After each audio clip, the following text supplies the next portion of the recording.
Des nombres complexes, ladies and gentlemen, bienvenue dans cette vidéo de mathématiques, vidéo au cours de laquelle je vais te partager une technique pour pouvoir manipuler certains nombres complexes. Alors, ladies and gentlemen, voilà ce qui se passe.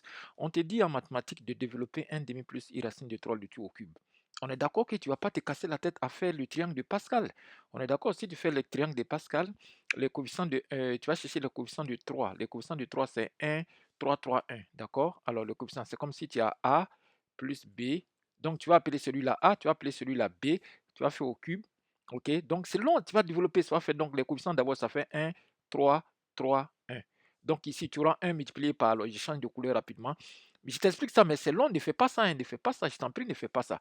Donc, ça va faire 1 fois A au cube plus 3A carré B plus 3AB carré plus A au cube. B au cube, pardon. D'accord? Donc, tu vas développer tout ça au cube. Tu vois, tout ça, c'est long. Alors, moi, je te propose, tu fais comme ça. Quand on te dit de développer, regarde, lui, 1 demi racine de 3. 1 demi, balance ça avec la notation trigonométrique ou bien la notation de E, là, c'est tout. Et si l'argument, c'est quoi? 1 demi, regardez, tu fais un petit trait comme ça, regardez, rapido, pressé. Je te passe des techniques. Hein? Ok, c'est pas compliqué les maths. Regarde ce que tu vas faire. Tu fais comme ça. Regarde, tu fais comme ça. Ok, regarde ici. Donc là, on va essayer de trouver le 1 demi. Alors, regarde, je fais comme ça. Je fais comme ça. Voilà, et je vais me mettre donc avec la couleur noire ici. Regarde, 1 demi, celui la cosinus 1 demi, c'est qui? C'est ici, regardez, 1 demi. Pardon, je me mets avec le mode manuscrit. Alors, 1 demi, c'est là, 1 demi. Ici, cosinus. Maintenant, racine de 3 sur 2 sinus, regarde, racine de 3 sur 2 sinus, c'est qui? C'est quel angle? Quel est l'angle qui est ici, là? Qui a pour cosinus 1 ici? On est d'accord que c'est pi sur 3. Cosinus pi sur 3, c'est 1 demi. Vous voyez, on trouve le 1 demi. Et sinus pi sur 3. Donc, ça veut dire que tu peux écrire que ça fait avec la notation de E, là, ça fait exponentielle de I pi sur 3. Le tout au cube. Terminé. Vous voyez, ça devient comme la classe de quatrième.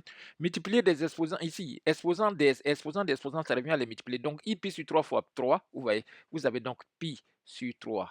I pi sur 3 fois 3. Vous voyez, les 3 3 se simplifient, ça fait I pi. Donc, lui, il va rester exponentielle de I pi. Or, exponentielle de I pi, c'est simple. Ça fait donc cosinus de pi plus I sinus pi. Vous voyez, simple, sans se casser la tête avec les développements. En fait, j'ai détaillé, mais sinon, à partir d'ici, c'est fini. Hein. Cosinus de pi, c'est moins 1. Sinus de pi, c'est 0. Donc, le résultat final, ça fait moins 1. Terminé. Au lieu d'aller te casser la tête à faire A au cube, A au cube plus 2A, 3A carré B plus 3A B carré plus B au cube. Après, tu vas développer les carrés. Après, tu vas développer les cubes. Tout ça, c'est long. Ladies and gentlemen, nous sommes là pour faciliter la vie. Merci, Seigneur, pour ta grâce. Cette vidéo est terminée. Republie la vidéo. Abonne-toi si ce n'est pas encore fait, ladies and gentlemen. Je vous remercie.